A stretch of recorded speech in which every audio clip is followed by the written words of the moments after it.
And now from Times Square, crossroads of the World Wide Web, and sponsored in part by the Office of National Drug Control Policy, it's the Wrestling Observer Live with Dave Meltzer.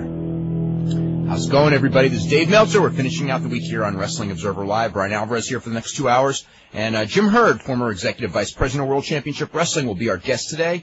We'll be talking about the history of WCW under the Turner Empire. We'll talk to Jim Herd, who was there at the very beginning, and maybe can point up some of the pitfalls that went through when he was there. It was kind of a tumultuous 3+ year period, which we'll talk about. We got a lot of questions for him as well.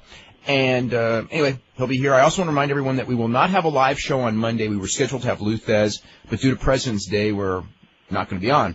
So Lou Thez will probably be rescheduled, hopefully, for the next couple of weeks. We will also we will not be doing a live show on Wednesday. So next week we'll only have 3 live shows. We'll do Tuesday, which will be Brian and myself, Thursday with Bad News Allen, and Friday with Bobby Heenan. And Thursday and Friday I'll be doing the shows from Atlantic City. So right. Dave, I just wanted to jump in real quick. Actually, next Wednesday's show will be a rebroadcast of Honky Tonk Man's appearance that was on this past Wednesday. So for those of you who missed it this past week and can't get a chance to catch it on archive, next Wednesday, that's the show we'll be running while you'll be flying to New Jersey. And that's right, you'll be doing the show live Thursday and Friday from the Trump Taj Mahal Casino. And if anybody's in the New Jersey area, come on down to the Taj. We'll be in the Gold Room. Eddie Goldman will be doing his show beforehand, and then you'll be doing it right after. And we might even, Friday might be a full 4 hours of mixed martial arts fun. Okay, cool. And we got Brian here. Brian, what's going on today? Oh, not much. Oh, okay. Snowed in here in Seattle. I saw that. You can't get out, or? No, I'm stuck. Oh, I don't know what I do right now, but I'm stuck. Okay. What do you think of SmackDown? Actually, just got finished watching it, and I actually thought that SmackDown was a pretty enjoyable show. I don't know if it was because I watched it during the day, and usually I watch it at night before I go to bed or what, but I thought Chris Jericho and X-Pac was pretty good. I thought Austin and Benoit was good. Thought Rock and Helmsley was pretty good until the finish, but I guess what are you going to do there? And overall, aside from the Vince McMahon Linda episode, I thought it was a pretty good show. I enjoyed the show a lot. Really enjoyed the Austin Benoit match. Thought it was the best TV match that WWF has put on in several weeks. I thought that Austin Benoit had a better TV match. It was about 2 months ago when they wrestled on TV. Yeah. I thought that might have been a little bit better, but this was, to their credit, they did a totally different match. This was more of a brawl. The other one was more of a technical match, and a real good one. So I thought that was the highlight of the show. That was the best TV match. Let me see. The Vince and Linda stuff, I enjoyed it in its own very bizarre way. I thought that Linda standing there in that trance was probably the best acting she's ever done. And Vince's acting was, how can I say this? It was so unbelievably bad that I got a kick out of it. It was like so bad that you could almost believe this guy was maybe a little crazy. I guess. It was just so bad. The fact that he kept yelling at her, despite the fact that she clearly, in the angle, couldn't hear, see, or even respond to anything he said. And it's like, why is this nut still talking to her? Because he's a nut. That's what I got out of it. I thought the Mick Foley thing was really funny, when he was in that deranged way. I don't know what it was, but when Al Snow was like telling him, well, don't you miss the pops? And he just puts on the VCR and they pop. That was kind of amusing. Jericho and X-Pac. I'm wondering why he gave him the gavel. He's going to come back and... What power does Mick Foley have to do anything? Well, that's... Okay, it's one of two things. Either it makes no sense, which is a possibility, or Al Snow's going to go in there so deranged thinking he's commissioner, but he's really not, as a way to bring back Mick Foley. I don't know. It's all going to happen Monday. I don't know why. I got this feeling they're going to do Angle and Benoit against Rock and Austin on Monday, which would probably be a hell of a match. Angle and Benoit. Yeah. Hopefully they will. It'll kind of get Benoit out of that kind of nowhere thing that he's in. There was something about Big Show beating up about 15 men, and that wasn't selling good. anything that kind of rubbed me the wrong way. Well, I'll tell you what a way to kill the hardcore gimmick, I guess. I don't even know if you could call it that or just I don't know. There was just something about it. Hitting Big Show with everything. He would just stand there like King Kong, like 10 men running in. He just beats them all up. And I just thought, what's the point of this? He's making $1 million a year, and they're trying to make him worth it. and it's just another... It's not going to work. Well, I hate that argument where, okay, this guy it's just the latest experiment. This guy's they're going to keep trying. So we have to push him. And I think that's so lame. It's like, if everybody doesn't like this guy, like Hulk Hogan, Hogan's drawing power was nothing. So are you really justifying his paycheck by putting him in the main event? He's killing business? No. Okay, I know. I understand your logic, and you're right, but that's not how the way corporate America thinks. You know what I mean? Vince McMahon, every week when he's writing that $20,000 paycheck to the big shows, going like, I got to make him worth this. And he's not. So what are we going to do? It's like, well, the heel thing isn't working, so let's make him a monster babyface. Let's turn him into Andre the Giant for the 40th time. And it's not, what can I say? Maybe he'll start winning a bunch of battle royals. That's all he'll do. Oh, I hate battle royals. But I thought that he was more effective last night than he'd been as a heel, if nothing else. I mean, the one thing that Big Show I think is pretty good at is that I think that as a babyface, when he's beaten up and he shows good fire in his comebacks. Mm. So beating him up like that and doing that half-ass no-selling, I think that's all right. I mean, although the segment itself, running all those guys in and, Kai and Tai taking that double choke slam bump and all that, I thought that was totally goofy. Mm. There was something else on the show. The one thing that I didn't like on the show was Kane and Edge. I just thought that it's like, it was too much. I mean, I can understand that they want to make Undertaker and Kane into this monster tag team, going into the pay-per-view where you think they're just totally unbeatable. And Edge and Christian have to bump for them to do that. But it doesn't have to be 2 minutes, and they can at least get a little bit of offense in. I mean, it wasn't so bad that just Kane squashed Edge, but you got Undertaker squashing Christian. They're not even in a match. Yeah, on the outside, just pummeling him.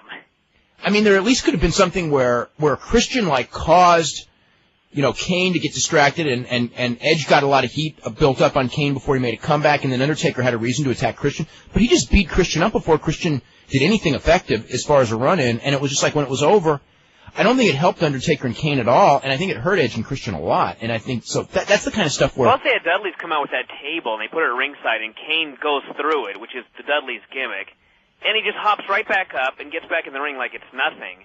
And I thought, why would you do that to the Dudley's table gimmick? Make it look so ineffective. Yeah. The other thing also is the table didn't break, and then Michael Cole goes, he went through a table. Poor Michael Cole. He was terrible last night, by the way. What did Jerry Lawler say? Saturn did some move, and Jerry Lawler just made up. Jerry Lawler called it some move, and I don't know what the hell he was talking about, and he said it 3 times. Yeah, I thought, he's just got to be making fun of Michael Cole. I guess. I don't know what that was. I didn't know what was up with that, but I was laughing. I was going, yeah, that's good. And Michael Cole actually, I can't remember what the move was, but Michael Cole actually identified it afterwards. I was Death Valley Driver. Yeah, it was Death Valley Driver. That's right. Yeah. Austin was the one who in the main event kept insulting Michael Cole, right? Yeah. Or was it? The frosty that was hair. Frosty hair and all that. Yeah, I thought that was kind of cute. And I did not enjoy in any way, shape, or form watching poor Kevin Kelly have to humiliate himself on national television. Well, it's going to happen. I know. It's people's sick sense of humor. Poor Kevin. Well, he's got a job. What the hell? Yeah. It just goes to show that when you sign to work for the World Wrestling Federation, you are in fact signing your dignity away. Yes. I mean that's Howard Finkel. Any of those people. Let's see. Anything else you want to talk about the show? I don't think so. Okay. Nothing major. Let's get a couple of news notes from Japan. The March 2nd, 01 pay-per-view main event going to be Shinya Hashimoto and Yuji Nagata against Mitsuharu Misawa and Jun Akiyama at Sumo Hall. And I think that's going to be like a totally awesome match. Mm-hmm. I mean, I just got the tape the other day of the match where they did the tag match with Misawa and Hashimoto from last month. And it was actually quite disappointing. The heat was tremendous, but it's like Hashimoto has seen better days and Misawa has really seen better days. But they really lined them up with some tag partners. I mean, Yuji Nagata and Jun Akiyama, they can carry that match. And I think Akiyama is certainly more than good enough to have, great sequences with Hashimoto. And all they got to do is keep Misawa and Hashimoto, to do a few spots during that whole match, which they can do, and they'll have so much heat if they keep them out of the ring most of the way. I think that's going to be a total kick-ass match. How did Kawada escape unscathed? In what sense? I shouldn't say unscathed, but What do you mean? Misawa falling apart and Kobashi falling apart and. Well, he fell. Remember his eyes and everything? He missed all of last year. I guess that's right. He had 2 eye surgeries. He didn't unscathe. He's still going, though. He's awesome. You don't look at him and go, man, this dude is he's done. No, but Kobashi didn't really, other than the fact he couldn't walk. Well, that's... other than that. I mean, Misawa is just a shell. I mean, it's just painful to watch him. Let's see, Kenzo Suzuki's off the pay-per-view, which is New Japan on Sunday.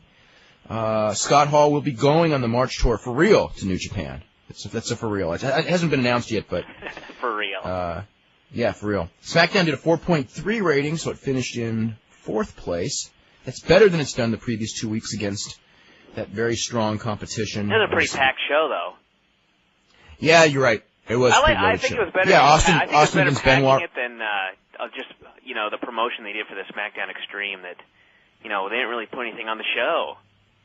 Well, I mean, there's a lesson. They promoted the hell out of SmackDown Extreme and did a 4.0.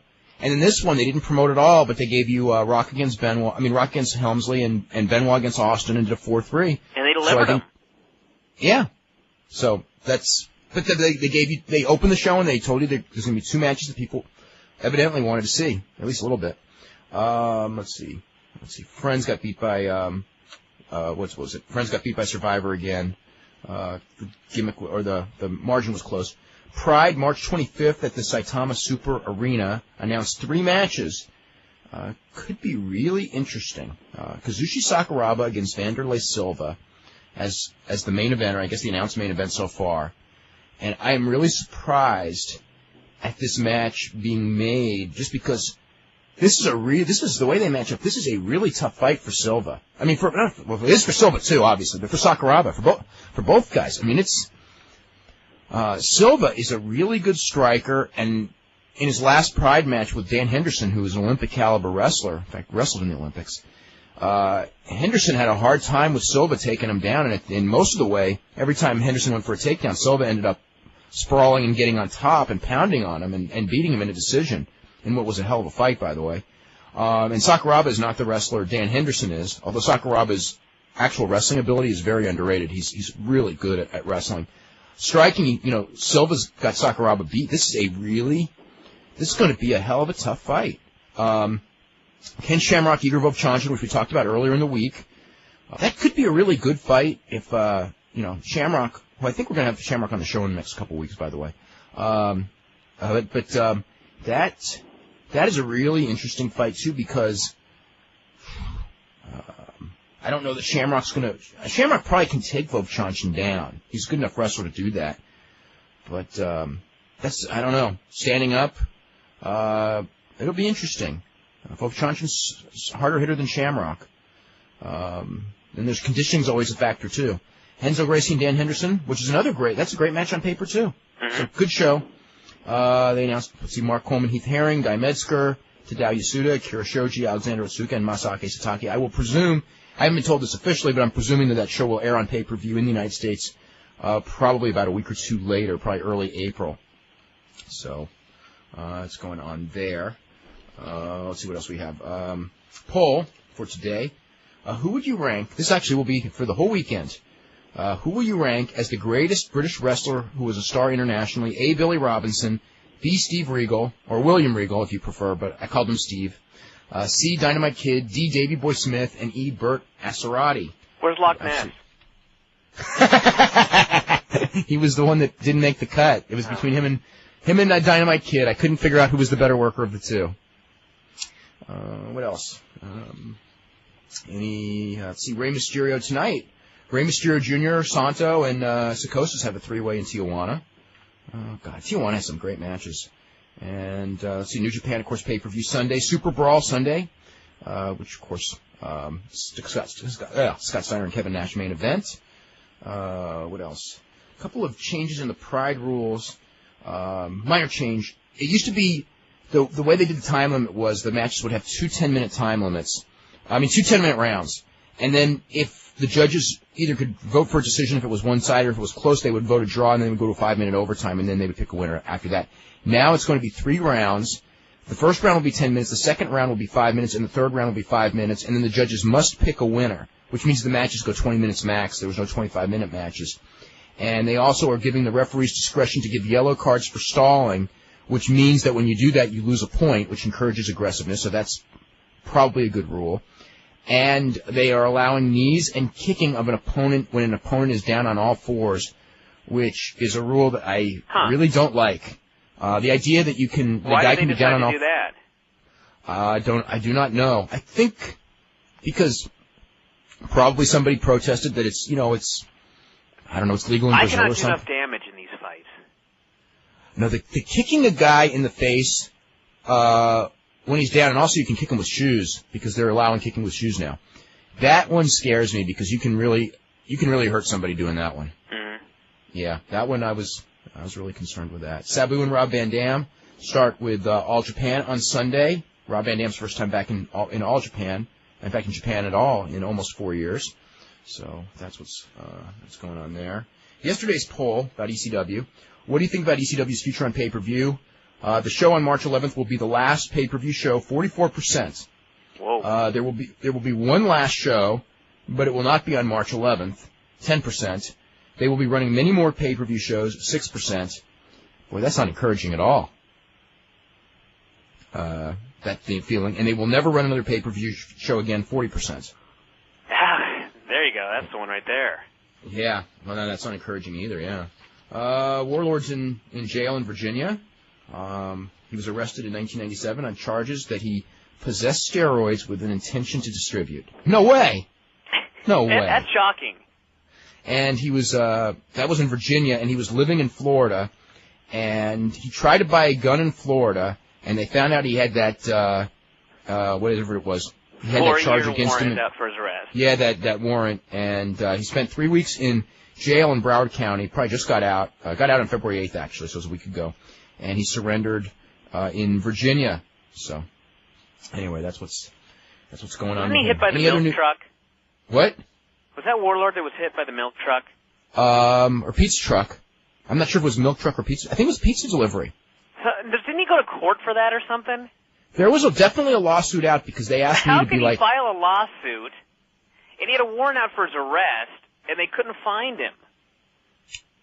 You ever seen those shows? This has nothing to do with wrestling. The shows where like they'll find these people with like that have jumped bail or haven't checked in for parole, and they're just walking the streets, and like some TV news crew will like find 5 guys that the government can't find, like not even trying hard to find them, So there's your answer. Well, that explains a lot. Yeah, they're not trying hard. Let's see. Anything else to get to before we start with emails? No. All right. Says, what tape would you recommend for someone who's never seen Mexican wrestling? I would say When Worlds Collide pay-per-view would be the one to get, and the main reason I say that is because the commentary is in English, and also it's an awesome show. But the commentary is in English, so it's just easier to follow and everything, and also the commentary is pretty awesome on that show. It's just easier to follow that way rather than watching a show in Spanish. If you want to watch something modern, because that's 6.5 years old now. Especially if you don't understand the rules. Yeah, and it's all explained. If you just want to watch something modern, I would say the March 17th, the first EMLL pay-per-view, because that may have been the best pay-per-view of the year. I think I voted in the Observer poll show of the year, and it was pretty darn close. If It's from Josh. How can a fired Mick Foley get Al Snow the commissioner's job? Does Deborah, the still assistant commissioner, have the power to give Snow the spot? What too much happened logic. to Deborah? I don't know. She was terrible. Well, she just vanished. Maybe that's the reason. She rules herself off TV. Yes. Let's see. This is someone who is long article, long letter, probably too long to read, unfortunately, about WCW.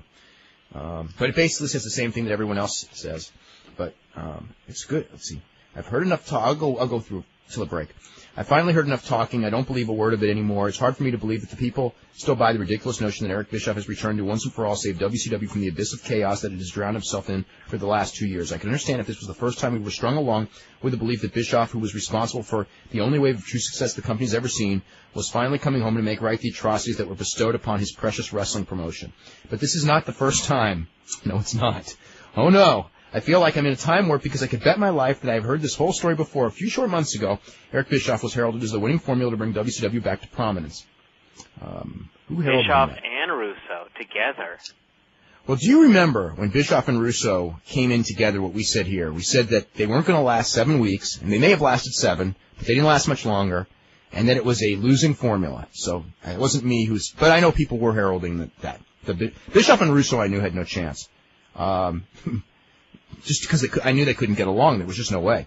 What followed was some of the most disheartening and revolting wrestling I have ever been fortunate enough to endure. I cannot disagree. Fortunate enough. Unfortunate enough. Okay.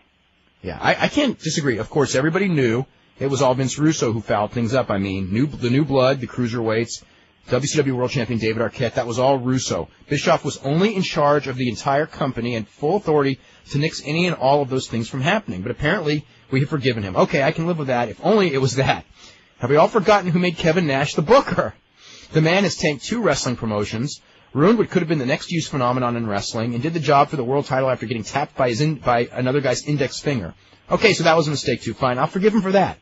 Then I'm listening to Wrestling Observer Live, and I hear Eric Bischoff remarking about how we were being treated to a new Kevin Nash, a man with drive and fire, and not the lazy beer-drinking Kevin Nash we've been seeing. I like how, I just want to mention something. Bischoff never specified what it was that Nash was doing different. He just goes, you'd have to look really closely to see these things that Nash is doing differently.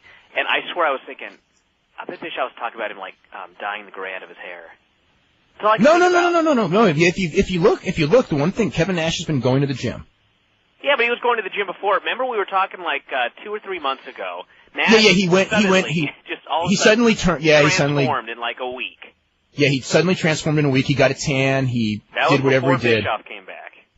Right, and then he kind of let it go. And then in the last week or 2 or so, since Bischoff's been back, he's gone back. He's gone back and started training hard and whatever else. Yes, you're right. He did that for a couple weeks before. Hey, I'm not gonna be defending Kevin Nash or anything. There's really nothing. I guess I'm not gonna rush through the rest of this letter because it's just huge, and it basically the main gist of it we've already talked about. We can put it on the website. Actually, well, they didn't send it to the website, but let's see. This is from Todd Ferretti, who goes, I just want to say I thought the show with Honky Tonk Man was great. I have a question regarding what Honky had to say about David Schultz. What was the deal with Schultz thinking up WrestleMania? I've never heard this before. Can you explain? I've never heard it before either, and I was quite shocked to hear it. I don't know what that is. Well, Schultz what? Know. Well, he said that David Schultz was the one who came up with the idea for WrestleMania. Oh, yeah. Well, I'd never heard that story before. I think when, in a couple weeks, when Basil DeVito's book on the history of WrestleMania is written, somehow I think that the idea that David Schultz came up with it may not be in the history of WrestleMania. Come on now. You think they're going to... They don't change history. Okay. After watching SmackDown last night, it's from Bob McCandowitz, it seems like the WWF has found the perfect role for the incredible acting talents of Linda McMahon. If Stephanie could play a similar role, I would be beyond happy. Yes, many people would. Let's see. Eric from Fremont says... I am such a big fan of Steve Regal. Yeah, he was so awesome last night when he just shoves Trish in the limo and he just, in the happiest voice, just goes, Vince, I think you should let them fight. It was so awesome. Actually, you know what? Vince was really good there then, too. Yeah. You know where Vince is like the light bulb hits? Yeah. It's like, think of all the money that can be made on pay-per-view. And then, like, Vince is like these 2 women that he supposedly loves. You know what I mean? And he's going like, oh, but I can make money on pay-per-view. Let them fight. It's because it was so realistic, you know? Yeah, that was Vince's real thoughts. My God, I could make money. Yep. Eric from Fremont. Will China allow Lita to surpass her in the female popularity ranks, or will she turn into a female Hogan? I think it's out of her control. I think what's going to happen is China doesn't have the power to stop. If it happens, it happens. You know? I think it's going to happen, too. Goes, doesn't Big Show look like Earthquake with his new tights and bad tiger tattoo? All he needs is bad music. Worse music than he's got now and a beard. Okay. Whatever Jerry Lawler called the move was the thing that Taz has started on Heat. So Taz has been saying this. A couple people emailed that Taz has been calling the move that same thing for a couple of weeks. Okay. It's probably a rib on Perry Saturn because Taz and Saturn have had a love-hate relationship for a while anyway. I don't know if it's Perry Saturn's preference or not, but Taz says it every time on Heat when Saturn wrestles. Let's see. There's another person saying the same thing. Nobody actually knows the name of what he says, but everyone knows that he says it. But it's funny because Ross said it like 3 times and no one can still figure out what the hell he said. Yeah. Why does everyone get on Bischoff's case about always saying the right thing? Jim Ross's weekly Ross report does nothing but try to kiss the fans on the neck, like anyone believes the WWF's going to have a good light heavyweight division. Well, I think the difference is that the WWF is right now a successful company, so they have more leeway. Actually, we get on Ross when he gets a little bit too much like that. Plus, Ross does not have the power to make the cruiserweight division if he wanted to. That's right, and Eric does. Good point. Please give your pride picks for the currently announced matches. Oh, God. I think you did that earlier, didn't you? I gave my thoughts. I didn't give picks. They are so hard to pick. Wow. Jim Herd's on the line. Let's see, I got to pick these matches first. Let's see. Silva and Sakuraba.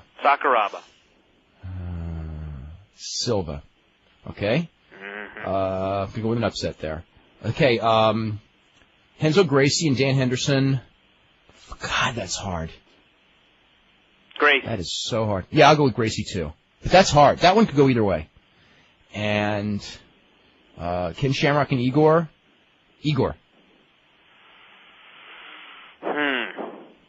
It's tough. They're all tough. Yeah. I'll go with Igor. Okay. We got Jim Herd on the line. Jim, how are you today? Where's Jim? Hello. Hey, Jim. Hey, Jim. David. Hey, how are you? I'm fine. How are you? Hey, I'm doing pretty good. That's great. What have you been doing? What have you been doing for the last 5 years? Well, just kind of sitting back and in retirement and watching what some of these guys put out for what they call an angle and goofawing. Mm-hmm.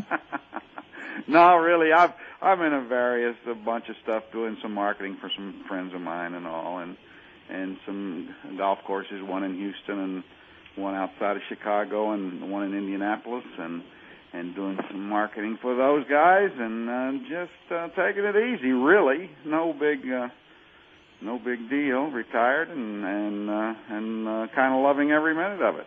But I've kept some touch with especially with you and on your end, not with you, but watching you, and I want to congratulate you on a great website and a great radio or internet radio breakthrough type thing, and obviously you're onward and upward.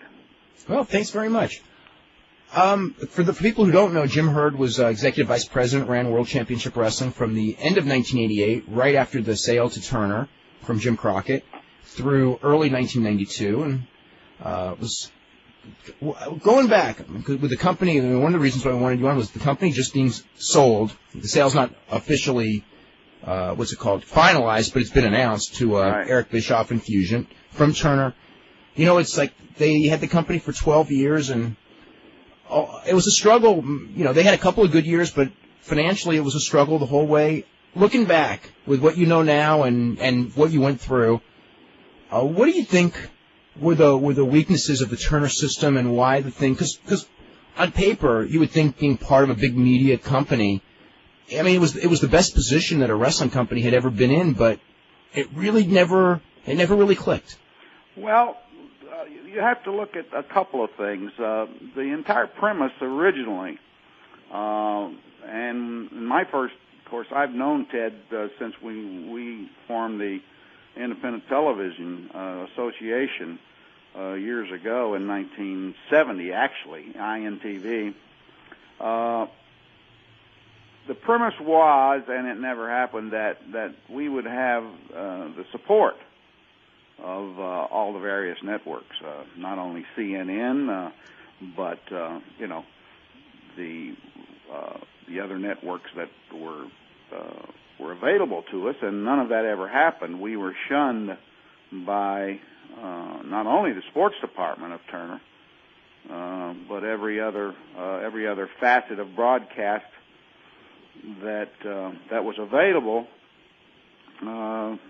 They would not run our promos. They would not allow us. I mean, Nitro on Monday night would have been unheard of.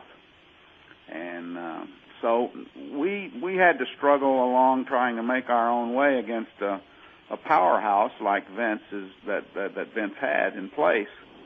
with all the major stars, and we had inherited, obviously, Flair and Luger and Sting and the Steiner brothers, to name a few, which was our entire nucleus, and were commanded to do a lot more wrestling and a heck of a lot less, I guess, if you will, bodily function type things on the air and using language and so forth and so on. I mean that we were handicapped to that degree, which they're not. That era is gone, and they've been able to fight their way through the hierarchy at Turner, and were promoted on all the various networks and all. I can remember when I did WNN News, just to kind of try to marry the rest of the networks that were under Turner's leadership. We had to go all the way to the top guy at CNN News. He raised so much hell. Finally, when we convinced him that we were going to do a legitimate wrestling news 5 or 8 minute show that included news about wrestlers that were not only with our organization but were with the WWF and all. They allowed us to do it. Those 5 minute increments that I put in were obviously things that would take up some time, so we didn't have to beat the hell out of each other for 2 hours or 2.5 hours all the time, and kill young jambronis that we were using, and those things went by the wayside, and of course they had powerful promos and all, and I think that's one of the things that made it differently. Although if you look at today's tune, I mean it's interesting how you can sell a company that lost $60 million. So yeah, to Fusion. I mean, and God bless them. I wish them the best, but you have to look at things in the right perspective. I mean, let's face it. Eric never invented anything. Eric either bought, borrowed, or stole everything. I mean, we had, he came there, and luckily they backed him in. He took all of the WWF stars and brought them to Atlanta. Therefore, he brought some success. One of the things, I mean, I know that when you were there, I mean, the idea, it was not a novel idea, the idea of, like, getting Hulk Hogan or Randy Savage. When you were there, obviously, and Roddy Piper, all those guys, I know that there were periods where you had feelers talking to them and things like that, and even direct meetings with Piper and Savage. I don't know about Hogan. And the ultimate thing was that in that period, the Turner organization was not willing to open the checkbook. And the one thing Eric did that you get to credit him for was his ability to convince people to open the checkbook and sign. Because I know wasn't there a period where you went and you had a meeting or close to a meeting with Savage, and then they just really and Piper too, and they really wouldn't back you with the dollars to make the deal? Well, I think with all due respect to Petrick, and he's still a friend of mine, but he was the stumbling block, and I think he misread what Turner wanted to do.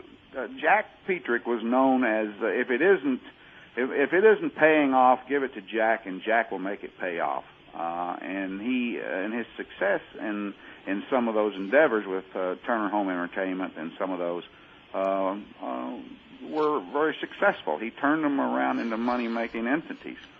Once we cleared the hurdles of the Crockett's and the contracts and existing contracts and all, then of course, I mean, I used to go to venues, and Hogan would wave at me, because I would sit way up in the top seats, and he knew where I was sitting.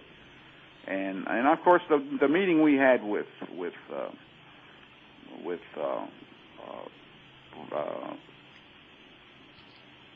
the other guys, we had various meetings with them, but it turned into a thing like, you can't take a guy that's doing so well in a venue like New York and bring him to Atlanta and sit down and then embarrass him with an offer, which is what Petrick would do. and we had him, walk out of meetings, and Petrick and I got into a hell of a fight over it because I wouldn't go to any more meetings with him. I would not sit down and try to entice Randy to come to Atlanta and then give him an offer that was ridiculously low. So, it kind of fell on deaf ears. And you're right, though.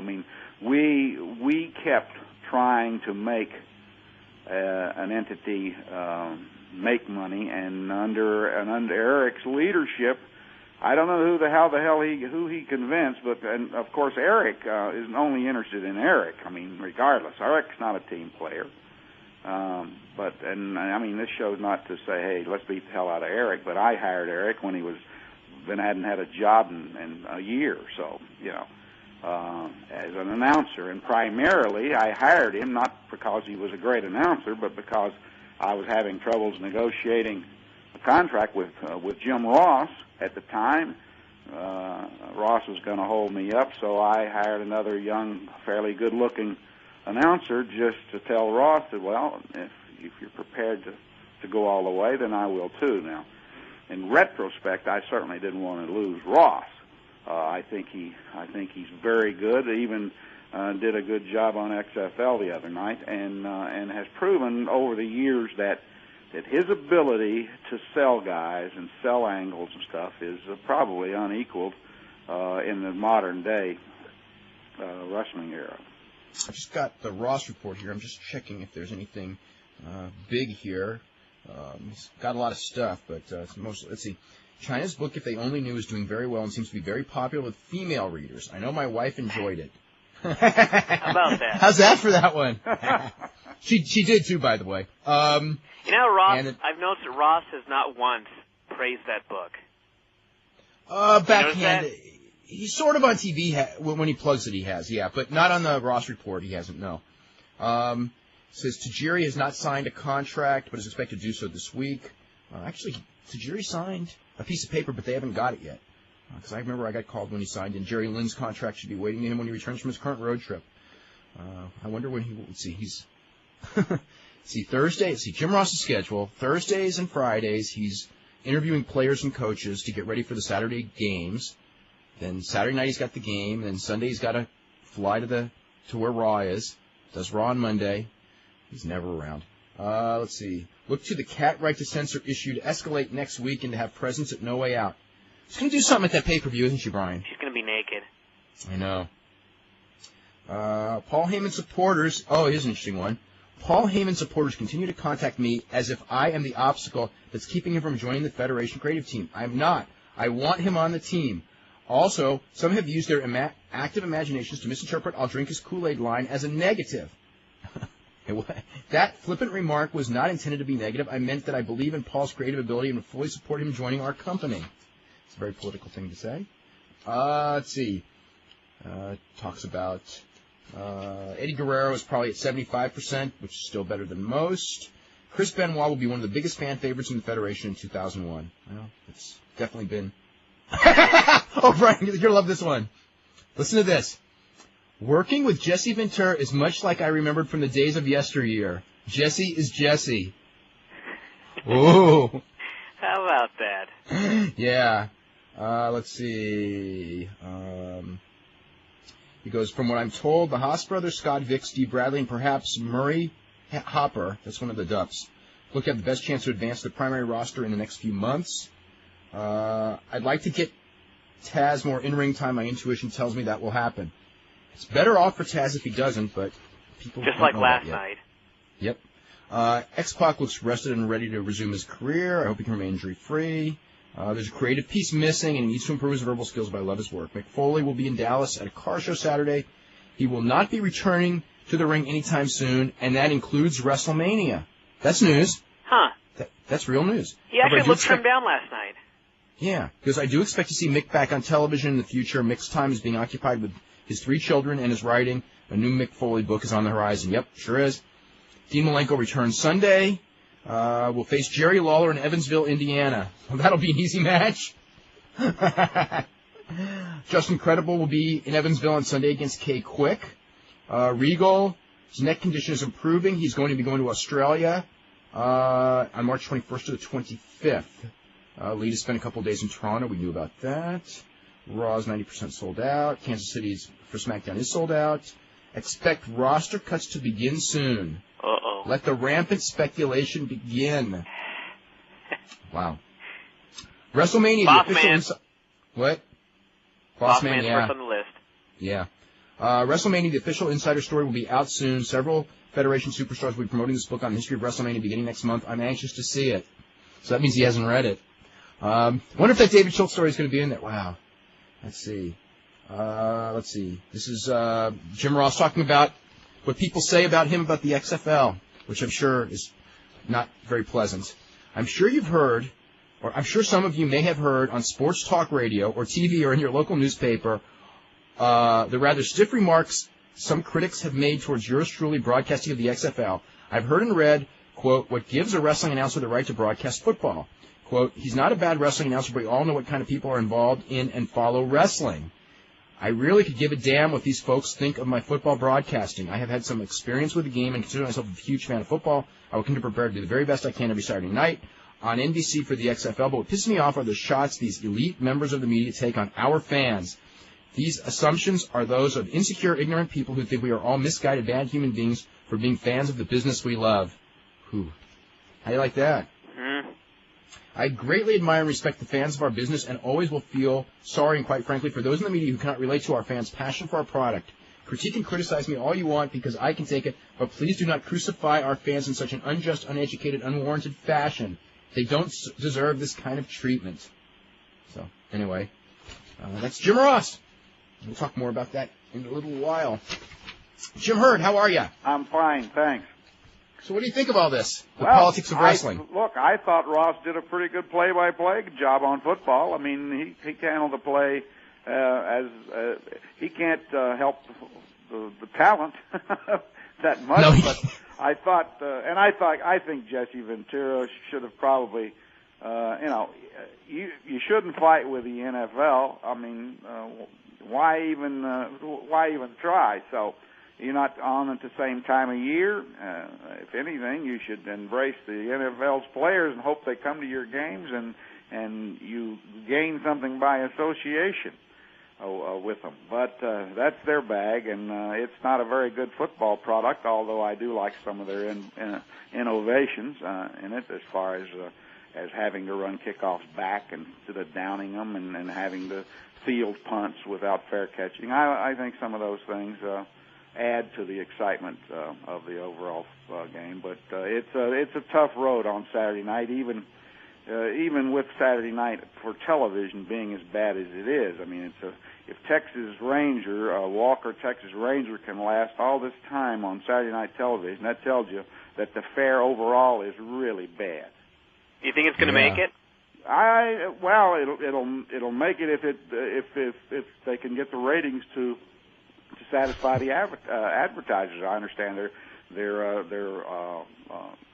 promising a 10, and they're not getting it. Oh, and that's just an accumulated 10, the same way we used to sell, and the same way Vince sells. I mean, they promise a number, and if you don't make it, then you try to make it up in other areas. And when we, of course, Turner, they just included us in a package, sports package, which we made whole, by a matter of fact, because the only two things that ever beat us on the entire network was John Wayne Theater and baseball.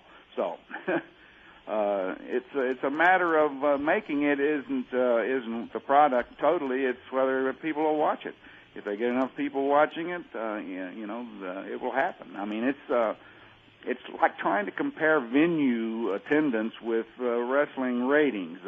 There's a 5 or 6 million minimum television wrestling fandom out there that never goes to the venue. Oh, yeah. And they support the television, and that's why you can sell it, and that's why it draws a good number, and you're not going to change that.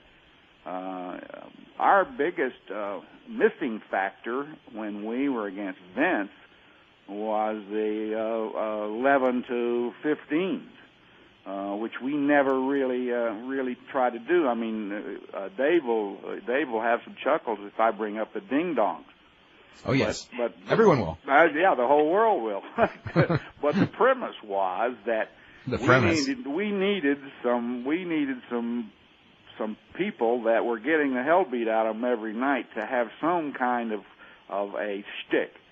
And the original concept, and of course David Crockett screwed it up, was that there was supposed to be a huge bell in their corner, and every time they made a good move, they'd come ring their bell. And then at the end of it, the opponents would beat the hell out of their head over their own bell. But that's beside the point, except that you have to find ways. I mean, when you have a small nucleus of talented wrestlers that they cannot just keep killing each other and people every night. Although the business years ago was made you wrestle 7 nights a week for 2 or 3 months, and then you take some time off. But the ability to attract ratings is a whole different animal, and all those day parts and all those demographical parts, you have to have people equally in proportion to each one of them, or you're not going to get those kind of numbers. And I think Vince understands it probably better than anybody, because after Eric stole all of his talent, he rebuilt his situation, and look at it now, and he's just killing them. So, it's one of the things that I don't think everybody really understands, venue versus television ratings. One thing I think before we head to this break, one of the things I guess that you probably one of the most controversial things was your showdown with Ric Flair in 1991, right? Which led to Ric Flair going to the WWF, right? Over a contract dispute. I guess basically he. In exchange for dropping the title, he wanted a contract extension. It was kind of a hold-up. What was your side of basically what happened with Flair, and do you kind of regret it happening? Oh, regret it. It was a stupid act on my part by allowing I really didn't really appreciate how deeply the Flair-Dusty Rhodes hate was for each other. And when I made the mistake of bringing Dusty in as the booker, which was a humongous mistake for me, prodded by Petrick and ratings and lots of different things make you do dumb things. But you got to look at the other side of it. There weren't any runways and thunder cages and fireworks and everything before I came along, because Vince sure as hell didn't have them before if you go back and look at the tapes, those entrances weren't around before Jim Herd started them. But to go ahead with your question, Flair was holding out, and it wasn't the first holdout. I can go back to when I couldn't get Flair to sign a contract. We were at the Rosemont Horizon in Chicago. And it's time for the main event, and Flair won't come out, and I mean the feet are hitting the floor, and I think the roof's coming in, and he and I are in the shower, if you'll pardon the expression, trying to get him to sign a contract upside down with an ink pen that won't write straight up. It took us forever, and I thought we were going to have a riot on our hands. Finally, we got it signed, and he goes out and does his great normal performance, and so anyway, but to go back to the original question, yeah, Dusty was instrumental in that deal. He wanted Flair out, and so they convinced me that we ought to not go ahead with the contract. And Flair jumped and took the belt, and they took the belt to New York. And as most of your fans know, who is a real champion? What is a real champion? They beat the hell out of the NWA belt and put it on their air, and I thought it was a pretty good deal. As far as some of the other things, there was a period with Sid Vicious. You had Sid Vicious to a contract. Now, what was you basically let him out to go to Vince? How did that all break down, and he ended up going, and Vince promised him the WrestleMania main event. That was right about the same period of time where he was going back and forth. I mean, I remember when he got the collapsed lung, and then he wouldn't go to the house shows, to be in the corner. Right. And then every week or every day it seemed like it was a new story. He was either going to Vince or staying with you, kind of playing both sides against the other, and he ended up going there, even though you still had him under contract. Well, Sid Vicious was a pain in the ass from day one. I mean, you know, he missed events. He killed young kids. I mean, breaking their heads. And we had lots of showdowns on whether or not we even wanted him in our camp. And finally, you know, we didn't care whether I mean, here's a physical specimen that's unequaled in all of wrestling. I mean, and but we just, there was no way we could deal with him, and he'd rather play softball than at home in Tennessee than to listen to us. So we didn't care if he went. In fact, I was happy when he went. Well, actually, many other people were too. So well, and I'm sure Vince sometimes was happy when he was up there. So it's one of those things where, you know, the whole issue is how do you convince guys to play as a team, and it's such an individual situation, and guys, when you sit around and try to get guys to put other guys over and all, it's a long hard road, and especially if you know, things aren't going well. Wrestlers are always looking to go to where the grass seems greener, and that's where I appreciate really the loyalty that Flair gave me. I mean, and Sting and the Steiner brothers, and the Steiner brothers were legit. I mean, you know, all you had to do is go to Japan, and I would have taken the two Steiner brothers and put them against anybody in the world in a shoot and see it. They would win. They were that good. They have been misused lately, I think, and I don't know why they allow it, but hey, they are great guys, and so is the other guys. I mean, even if I have to take a cover shot while Luger's pounding somebody.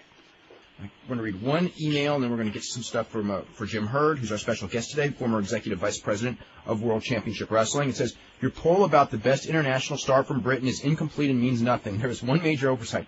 How could you not have included Big Daddy? No! Oh. Adrian Street. Big Daddy never went out of England, so that's why. Especially looking at a few of the other names that made the cut above him. Yeah, every one of them was a bigger star. Well, even Acerati was, because he was a big star in the 30s. Adrian Street revolutionized the performance aspect of wrestling and was a great mat wrestler. Besides, what did Davey Boy Smith do but get into trouble with the law and ride Dynamite's coattails? He's a big international star for 2 decades until everyone forgets the last 4 years were not particularly kind to Davey, and it's his own fault. But you cannot also overlook what the guy did from like 84 to 96. I mean, he was a huge star in England. Steve Regal's good, but he hasn't done enough to be mentioned in the same breath as Adrian Street. I totally disagree there. Bert Acerati, come on. Bert Acerati is considered like the toughest guy ever to come out of that country. I mean, Bert Acerati was like a total legend among the wrestlers, more than any of these other guys, even more than Dynamite, at least with the guys of his era. Please tell me this was an honest oversight and not your opinion these guys are better than Street. No, it was not an honest oversight. I didn't think Adrian Street's in their league. So, anyway, got that. This is for Jim Herd from Rod Dixon, who goes, Dusty Rhodes on Observer Live in December blames corporate America for buying a Southern family business for what went wrong with WCW. He blamed you and Jack Petrick and other suits for undermining his creative work. We've heard this analysis from every booker for the last 11 years of WCW, most recently from Vince Russo. There is definite clash of management culture between the Carney Southern promoters and the TBS executives. We've heard from the Carneys. What's your side of the story? I don't know if I classify Russo as a Carney Southern promoter. It's Booker. Okay. No, he's a Carney Northern Booker. Yeah. It's the same thing. Jim. Yes. What's your thought about all that? Well, you know, let's look at it this way. Dusty can say what he wants, but Dusty could never remove himself from every single angle so that we could get some work done, and that's inherent in most bookers that are still wrestling. And Vince Russo is a prime example of a guy who thought in his own mind only, I hope, that he was a draw. Give me a break. He should have been in the back room somewhere. I mean, those guys, interrupt angles. They upset the flow of guys that have the material to be pushed to the top shelf, and for obvious ego reasons. Dusty, Dustin Rhodes, Dusty's son's one of the great kids in the business and one of the nicest and fine performers you'll find. And he got in his way, too. He can say what he wants about the hierarchy never, ever interfered.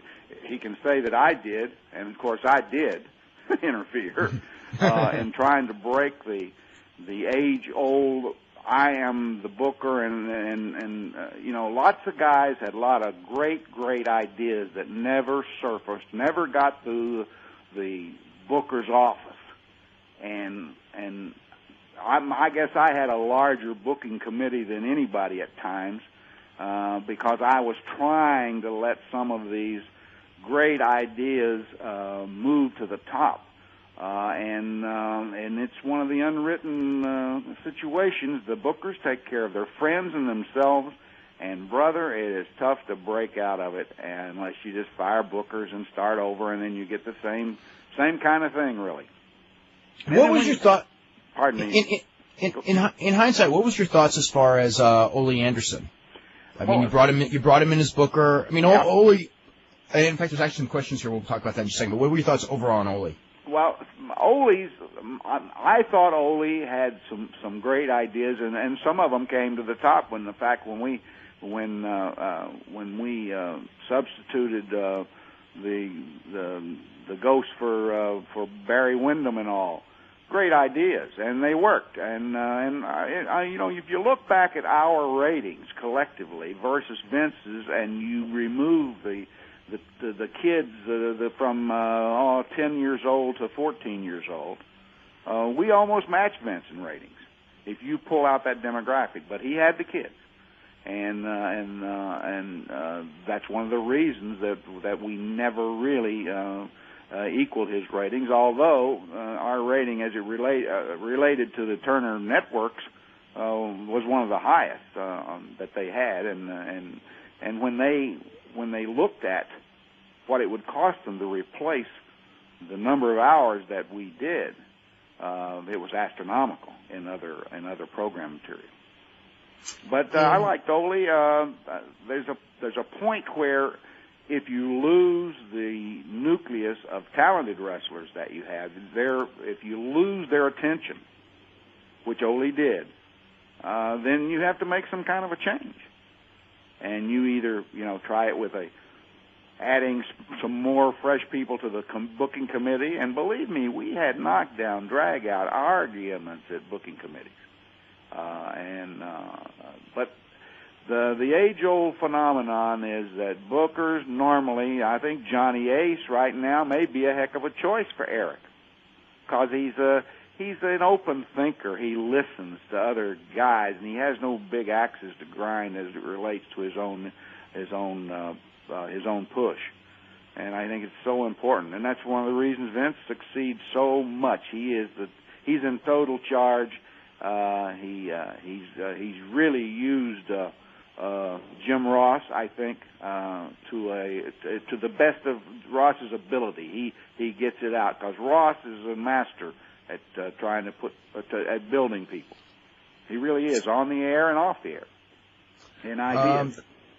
It says, did you have an actual policy of using guaranteed contracts to develop new young talent, and why was Ole so opposed to guaranteed contracts, and what led him to being sacked in December of 1990? As I remember it, David, it wasn't really over wrestling. It was over some other stuff, and I blew my cork and said, "That's all fine. I've had enough of it," and just made a change. And which is not the brightest thing to do either. I don't want to spend time here telling all your fans how dumb I am, because I'm not. It's hard to take it from the get-go with a broken Crockett empire and build what we built. We had some pretty good stuff. We had some great wrestlers, and we had some good shows, and it's not as easy as it may sound when you're getting a lot of flack from a lot of different areas. I mean, even you holding up signs saying we've heard enough. That wasn't me. That was John Hitchcock. That was your friend. I haven't talked to him in years. I knew him. That was pretty funny. It was great. We shot it. Are you kidding? I know. Brian, can you believe they shot that on the air? Oh yeah. We've heard enough. And he goes, is it true that Dusty undermined you and that you told him he cost you your job, but he couldn't book his way out of a wet paper bag and that Dusty left the room white and speechless? Yeah. Well, and that's then true story? Well, that's true story. And, well, on the other hand, I went to Petrick when it got to the point, and I told Petrick, I said, it's either me or Dusty, and he wouldn't fire. So I said, then it's me. I'm out. And that's when the other part happened. And he can't book. He cannot take himself out of the scenario long enough to book. I'm sorry. I mean, he's a legendary wrestler. I can remember pleading with Sam Muchnick to bring Dusty Rhodes into St. Louis years and years ago. And Sam wouldn't do it because he didn't like his shtick. Finally, he did, and Dusty sold out St. Louis for so many nights you wouldn't even believe it because he was a great, great performer. And, but hey, everything passes. And it's unfortunate, but I don't, and now I think he's trying to resurface again. Oh, yeah. And that'll fall on deaf ears. Today's fans don't want to, he can get a pop in any arena. That goes back. Yeah, he knows how to do it. Huh? He knows how to get a pop. Why, yeah, but it's he may pop a bicep or something now if he's not careful. Now, in 1989, you brought in Rick Steamboat, and him and Flair had probably the best matches maybe the company ever had. Certainly in that period. You're right. In '89, and then you and Steamboat had a disagreement, basically a contract problem. What happened there? And do you regret it? Were you far apart on money? Was it just impossible to deal with him, or was it just one of those things where you just couldn't make the deal? Well, it's another one of those little known efforts. In fact, I flew over and set it in Ricky's home, as I did with Flair at times, and we talked contract, and we talked scenarios, and we had allowed if you look at it from back in New Orleans, Ricky Steamboat beat Flair with a single chicken wing hold, and which is a give up hold. And when we went back on to Nashville, I'm in a point where Luger is knocking on the door, needs his chance. Steamboat I wanted Flair to regain the championship with a double chicken wing, and Ricky wouldn't do it, which is an outlawed hold in wrestling, and that's the way it went. And so we parted company. And those things. Let's go to Gank in Florida. Gank. Yo, what's up, Dave? I appreciate you giving me the China update today. Uh-huh. And I would just like to say one thing about the Adrian Street controversy. Les Thornton could outwork Adrian Street blindfolded. That's all I got to say about that. Adrian Street was not in Les Thornton's league. Adrian Street was not a world-class worker. And I just watched him on tape last week. I got a couple questions for you, Mr. Hurd. Go ahead. All right. It seems to me that, earlier in the show you were pimping Hogan and Savage as things that could have turned the company around if you'd been able to negotiate them. But all I hear from you is contract problem with Flair, contract problem with Steamboat, problems like negotiating finishes. That's what you were supposed to be doing. And you're talking about the ding-dongs here? The ding-dongs are not the issue. The issue is that you drove Steamboat away, you drove Flair away, and you basically killed the company. And, when you left, that company was in much worse shape. If they hadn't gotten Flair back, they would have went under. When I left, they brought Bill Kip Fry and then Bill Watts then. Yeah, Watts after that Fry. That killed the company. Well, Watts was just, 70s booking brought back. And then when Eric Bischoff leapfrogged everybody, he brought in Hogan and the entire WWF super group. Well, I'm aware of what Bischoff did. I'm aware of what what Watts did. We're talking about is what you did. Mm-hmm. And what you did was you created a company where the cupboard was bare. The cupboard was completely bare. And when WCW had somebody like Steve Austin in '94, they were so scared they weren't able to push it. They weren't able to push Steve Austin. So Austin goes to WWF, and you get Doug with the U.S. title. There was whoa. Steve Austin's a totally different kettle of fish. Steve Austin wasn't pushed because the company, I couldn't give you a good reason other than the company would not push young guys. Well, I see it as like Hogan's people coming in because the idea was Flair and... Hold on, let Jim talk. Jim, go ahead. I hired Steve Austin, so don't, but you're right. There's two, take The Undertaker, for instance. We had him forever. We weren't bright enough to do what they did with him because, very frankly, he never smiled. He never had any, we were looking for some kind of emotion and all, and we weren't smart enough to make him The Undertaker. Why didn't you train him to do this? This is what developing a wrestler is meant to do. The guy worked territories and the guy did all this, but it was the first time that he was on the big stage. Well, if you want to compare me to Vince McMahon is a smarter wrestling promoter than me, okay? I'm comparing to you how I would book the company, and I'm nothing. That made you happy? No, that's not what I'm saying. I also want to read you a Flair quote. Go ahead. This is in reference to his leaving the company in '91. Mm-hmm. I couldn't get along with this Jim Herd. He kept lying to me and breaking his word to me. And, this is from the Ric Flair record book, the Steve Helwig publication. I mean, the thing that I'm getting from Mr. Herd is a lot of dissemination, a lot of lies, and, a lot of BS. And, I don't see anything that you've said in the last hour and 18 minutes that has really changed that. You're trying to apologize and, make some sort of, concessions for running a company into the ground. And why are you still listening?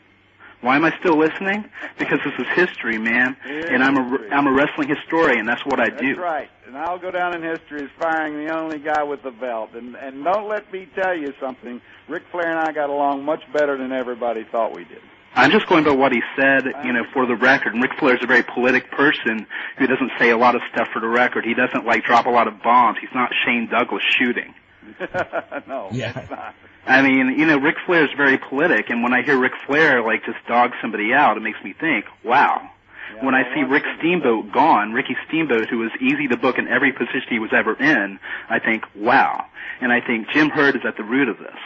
And this is the thing that you've got to confront. You've got to confront your legacy here, and when you do that, I'd like you to come to DeathValleyDriver.com and make an appearance on the message board. Thank you very much. Okay. I'll leave you to the call. All right. Okay. Jim, got a plug in there. Go ahead, Jim. No, I just want to say that and not in my defense because I don't have to come up with a defense. The ability to make wrestlers happy when Vince's guys were making a lot more money and all, and we couldn't spread the wealth, as you might say, to the point where we can make enough of a stable happy is unfortunate. But that's the way business is. If you own a shoe shop, remember someone may open one across the street from you and start discounting shoes. So. It's a legitimate beef on his part, and I appreciate him being a wrestling fan. I don't care how he feels about me. This is from Kevin Donlin in Pasadena, who goes, how difficult was it for WCW to operate within the Turner Empire, and how much bull is in that chatter from the unsuccessful bookers, and did it take you a long time to become savvy to the politics of the wrestlers and listen through their personal agendas to make informed decisions surrounding your position?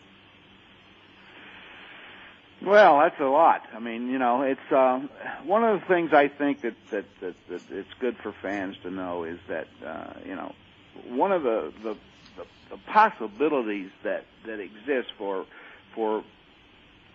you to establish a concrete format for wrestlers to understand, it changes. It changes week to week. It changes because you're trying to build stars and various things happen that impede that, and so decisions change now. I think we were handicapped a little bit. In fact, I almost lost my job when Terry Funk tried to to smother Flair with the plastic trash bag. I mean, and there was a huge meeting throughout Turner, about it, because outside activists were calling, and instead of looking at it for entertainment, they were saying, this is a bad lesson for our kids and all. So, to that degree, we were handicapped through the organizations and our inability to get them to promote our part of the thing, including the sports department. The sports department wouldn't even let me borrow a set to put Joe Pedicino in. We had to build our own. So, it's hard to answer all those questions in a concrete fashion, but I hope that gives you some idea. What were you looking for as far as CNN coverage? Was it like, I don't know, did you kind of wanted maybe like NBA coverage or something like that, or Sure. what exactly did you want to do? All I wanted was for them to say we were alive and we existed, and in fact, I was, in order to marry them, because they didn't want to help, I was going to wrestle out of the atrium in CNN Center. I remember that idea, yeah. In 1,500-foot atrium with their signs sitting out there, and show the world that, hey, we are their brothers. But it turned out the fact that the walkways around the top of that atrium, the crossovers were not strong enough to support the kind of numbers of people that we wanted to put on them. In fact, Hayes was going to come out of that bar on that second level there, and we would be looking for him for his bout and couldn't find him, and stumble over the banister and fall to the deck of the atrium, which we had put together. And but anyway, that's it's one of the reasons that I think we might have been more successful. I think we were fairly successful from a startup, but to be more successful, I think we needed the association, and we needed them to bless what we were doing, and we needed the promo value on all those other networks. One thing that I remember, and this would happen every year, and it was like, I thought it was kind of embarrassing, was like, and I'm trying to get the years right, I would guess 89, and 88 they did it, but you wouldn't have been involved in 88, but in 89, you ran a show, which was the Flair Steamboat match from Nashville, and then the WWF ran WrestleMania on the same day. Mm-hmm. And they CNN did a big feature on WrestleMania, and never even mentioned that their own sister company. That's right. They did had a big show. Was having a big show as well. They did the story on the WWF rather than us. Yeah. And that's exactly the way it was portrayed. I mean, that's the way they thought about us. So anyway, that's water over the dam. Eric was able to get on the other networks with shows, and there's full support, and I commend him for that. I don't know how the hell he got it done, but he did it. And I think that's part of his success was unloosening the monies and the support. And I know that. What was the thing? I mean, for a long time you wanted, the idea of the Nitro. For a long time you had the idea of the going live. Thought that going live would help the ratings and things like that. And eventually Vince McMahon went live, and then Eric went live. And they just was it just one of those things where nobody else would go for it? Because I remember your idea for going live. We tried to do we hoped to get the Friday night show live, but we just never could get it done. We couldn't fight it through. They wouldn't do it. And the programmers they were bookers too. We had a lot of help we didn't want from the wrong side. Let's go to Chris in Toronto. Chris, you're up with Jim Herd. Hey, Dave. How you doing? Doing really good. Good. Get the mandatory plug out of the way. Plug the chat room. See what's up to everyone in there. And I had two questions for Mr. Herd. Go ahead. The first one is, actually, it just comes to the top of my head. You just commended Eric Bischoff. How can you commend the guy that lost $80 million? Well, I think I don't know when you tuned in. We acknowledged the fact that we don't know how he could sell a company that's lost 60 to 80 million and did it on talent that someone else made superstars. But he did, and I think you have to put commendations where they're due. He was able to fight through the hierarchy at Turner and unloosen the payroll, and to get the participation of the vast numbers of other people with promos that we never got. So, and I'm not crying poor mouth about it. Hey, I can live with history. Anyway, what's your second question? A while back, Tom Zink was on the show, and I don't exactly know how to put this. He was talking about Sting not being able to draw flies, and he was in the back with Ole Anderson, and Ole said something to the effect of, Sting makes $750,000. You could line up everybody in the locker room, and he'd perform fellatio for that kind of money. Oh, well, you know, I wouldn't. That's number one. Steve Borden is one hell of a guy. Met his family and all, and one great guy and one great performer. Why he never, we weren't able to break him into superstardom, I don't know. I just didn't have the ability, I guess. But he is a great performer and a great guy. And Tom Zink, hey, ask Tom Zink when I sent Wayne Coulter down to bail him out, of jail. So, and then he'll understand where everybody's. But who's telling the truth there? Pardon me? Who's telling the truth? About what? About what? About what specific issue? I may know. About Sting? Yeah. No way. Okay. Don't believe Thanks for your time, guys. Impossible. Okay. Hey, let's go to Mike in Connecticut. Hey, Dave, how you doing? Doing good. Brian, how are you? Mr. Hurt, just a couple questions, and I'll kind of keep it very brief. Go ahead. Just a comment before I start. I'm probably one in the minority. I thought it was the right decision to let Flair go in '91. Really? Just because you're a minority. Just because something doesn't work out doesn't mean it wasn't the right thing to do. And had Flair stayed around, they wouldn't have been forced to get as creative with the booking at the top as they may have. Flair may have been a crutch to rely on for another year or two. And just because Luger couldn't carry the company doesn't mean it wasn't worth a try. I agree. At some point, you have to try something. If it doesn't work, doesn't mean it wasn't the right thing to do. With that in mind, actually... Whoa, wait a minute. I'm confused. If it doesn't work, it was the wrong thing to do. If something doesn't work, sometimes, you could give your best effort. I know where you're coming from, but Luger wasn't the right thing to do either, because... on every level, the Luger was champion. No, it I didn't agree connect. with you, but I didn't want to go as far as to, then criticize Luger for being the choice. But, getting Flair out of there still would have been the decision to make.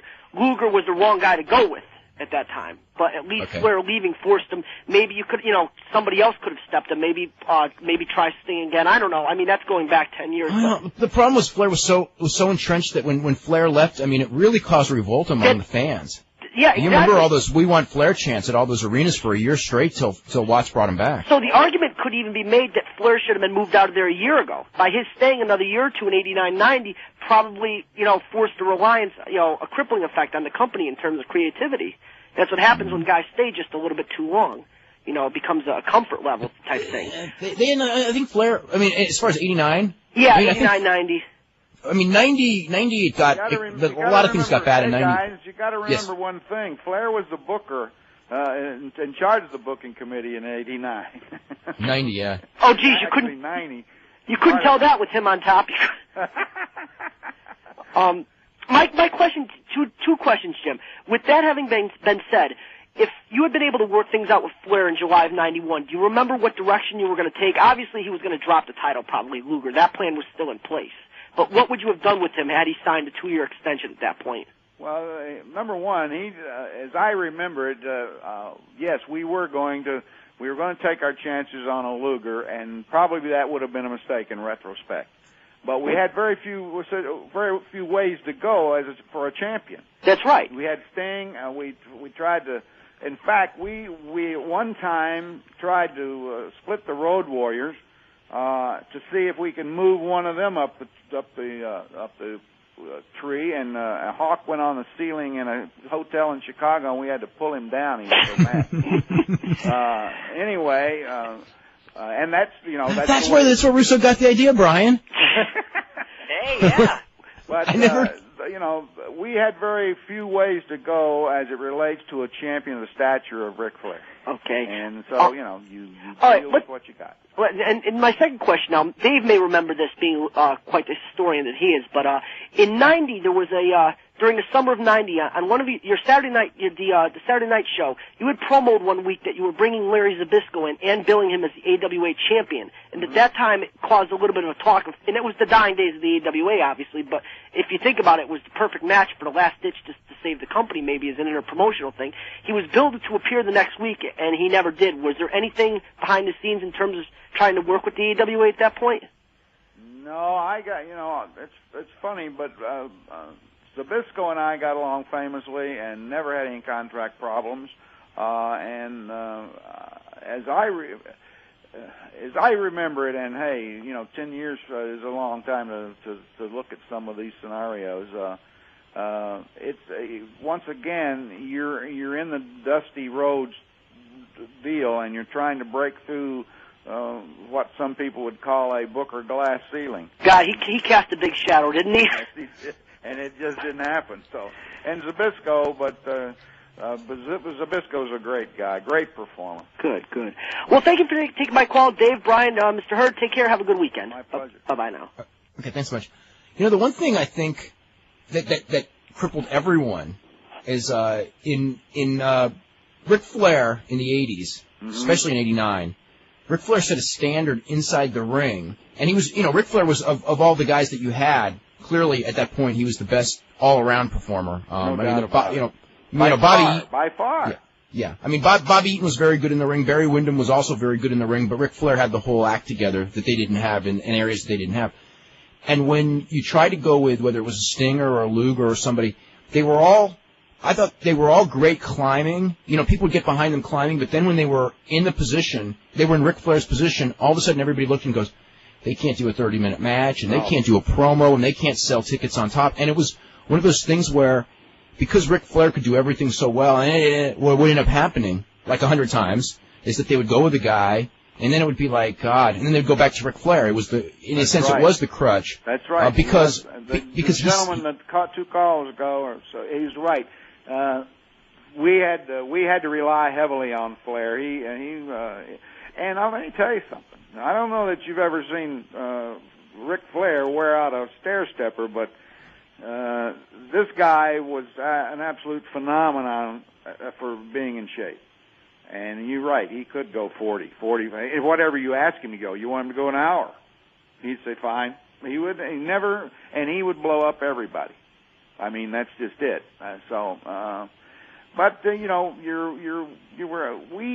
We tried to develop some new young talent, but it didn't work out. And as the history will record it, the company under Eric may have got more ratings, but it lost 3-4 times as much money as we did. in the long run, because they mortgaged their future for 2 good years. Exactly. Real quick, we got a full bank of phone calls for Jim Hurd. I just want to get through a couple of things. It's from Joe Bradley, who says, you were talking about what Taz was calling Perry Saturn's Death Valley Driver, but you didn't know what he was saying. I'm pretty sure he calls it the moss-covered, 3-handled family credenza. As far as what that means, I have no idea. I have no idea either.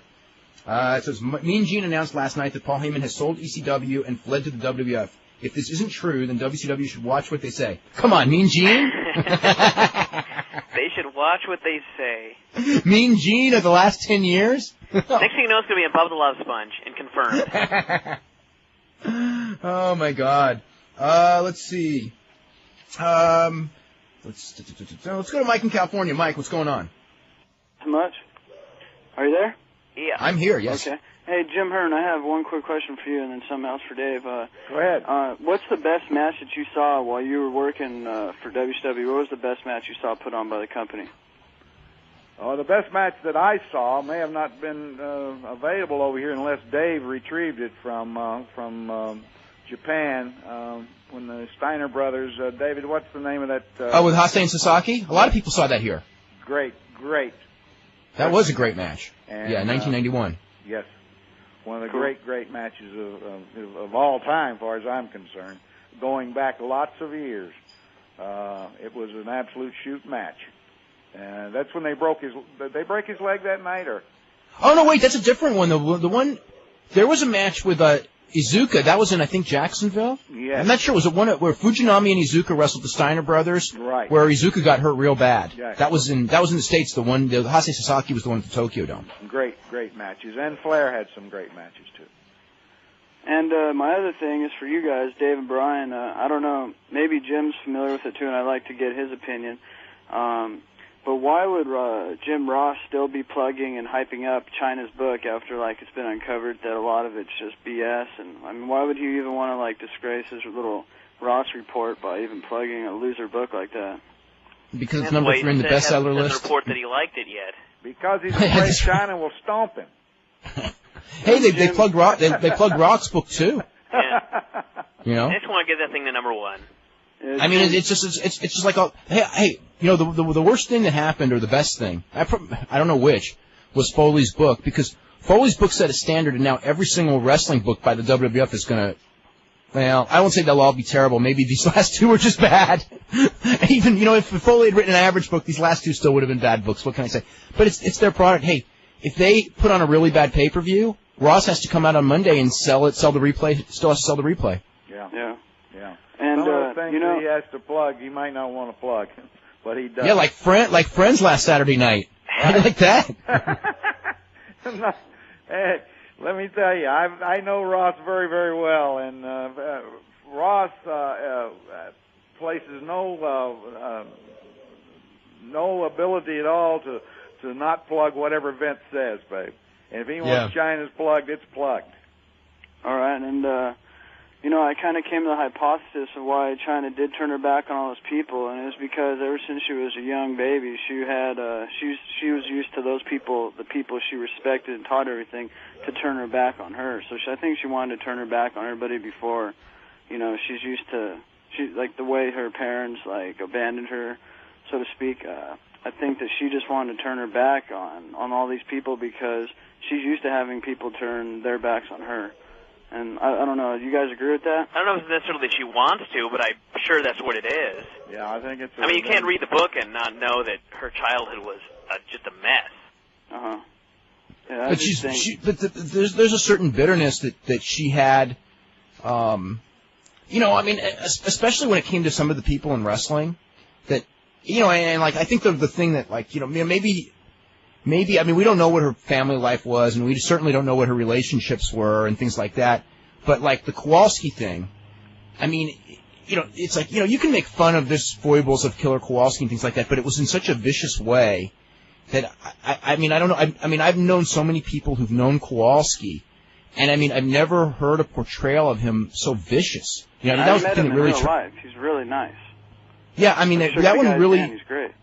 Yeah, that one really turned me off because it's you know, you can make fun of him and being kind of old and, you know, trying to teach you a little bit of shoot stuff that probably doesn't matter in today's wrestling. But she wrote it in a way that was so cruel to him. And I was thinking you know, here's this guy who was a pioneer in wrestling, you know, much better at in his era than she'll ever be in her era by far. I mean, not even a comparison. I mean, Killer Kowalski was a great card everywhere he went for 30 years. And just to show him, you know, to treat him like this pathetic old comedy figure, I just thought it was so cruel.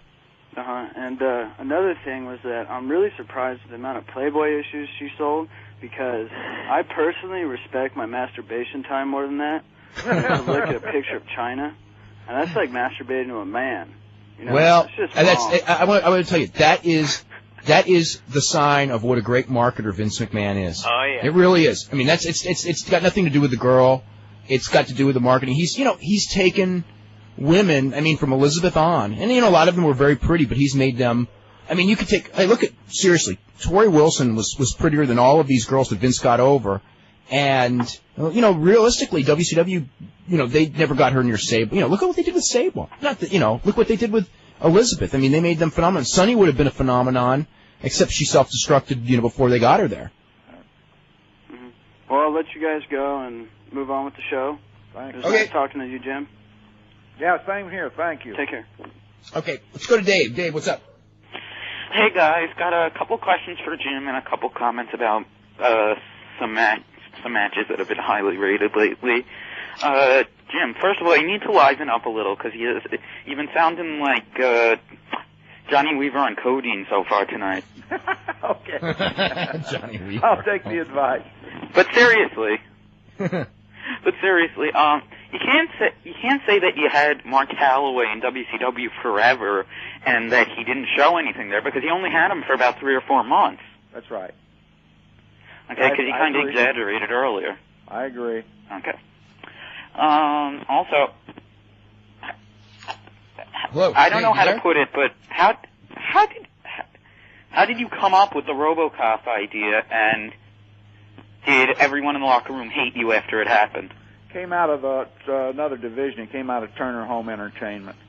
And oh, really? Yeah. And we were asked to do it, and we did it, and unfortunately, it didn't do us any good. But that came from Jack Petrick, who was my boss, was also the head of Turner Home Entertainment, so it's another one of those things that happens, and you do it, and you wish you hadn't done it, and you say, hey, let's go on down the road.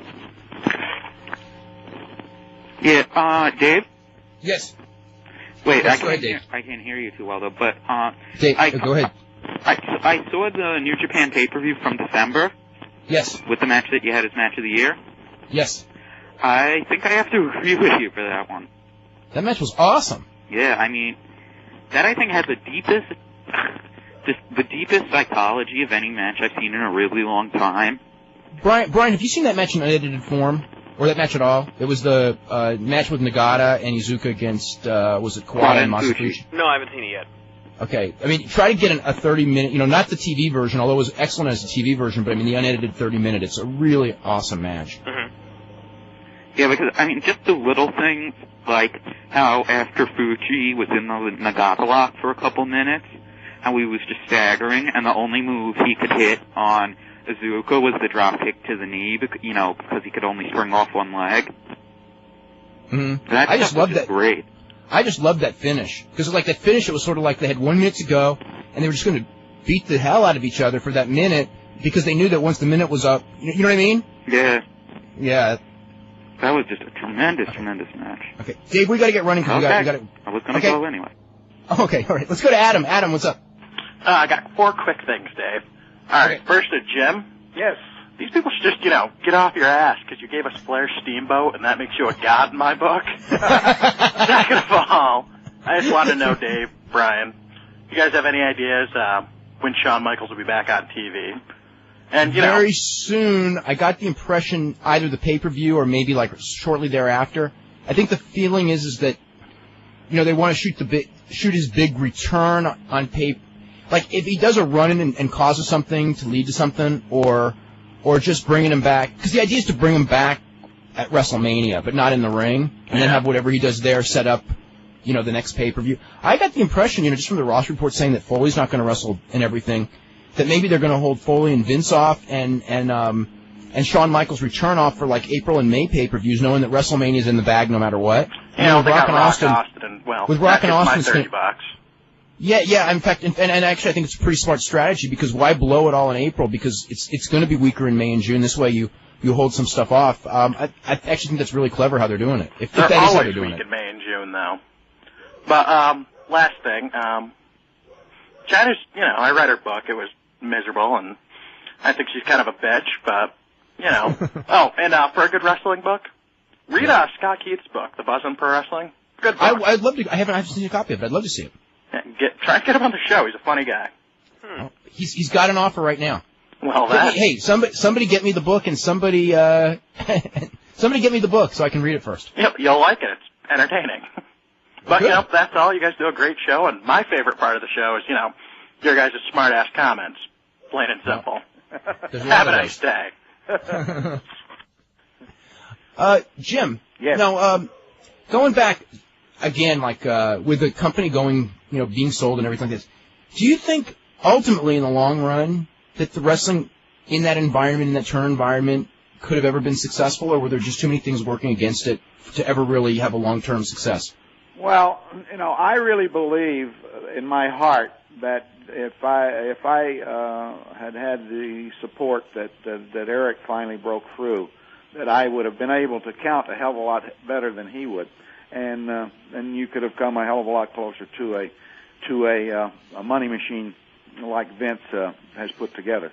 I think Hulk Hogan will put together something later on. If he's not with Bishop, I think the competition is going to get very thin, very thick. And I happen to believe that Brian Bedell and Greenberg better have a hell of a lot of money. Definitely. If they're going to bankroll Eric and his career. They're really going to have to. They're going to have to look really closely at this thing because they don't have a lot of time. No, if they don't have a lot of money, if they don't have a lot of money, they don't have a lot of time. You got that right. It has to happen now. And but it can't. But the problem is it can't. I mean, you can't turn it around now. There's nothing there to turn. There's no Hulk Hogan to bring in to turn the thing around like there was before, or anyone. I mean, and the guys, the guys. I mean, the correct thing to do is really, really build these guys for the future. But they're years away. I think you're probably right. Like O'Hare and those people that we talk about all the time. I mean, I watched, what was it on Wednesday night? Yeah. Oh God! Speaking of Wednesday night, Brian, I watched that match with the Cat and I Awesome. warned you. Oh my God! It was really fun. I mean, after you had told me, I was cracking up. That was so funny watching that injury travel up that leg. Yeah. Oh my God. Guys, listen, I've got to run. I appreciate it. I want to tell all the wrestling fans, just keep on firing and being bookers like you are so good at, because that's what keeps this whole thing going. And I admire, David, what you're doing, and Brian, nice meeting you. Nice meeting you. Thank you for having me on. Okay, thank you very much, Jim. And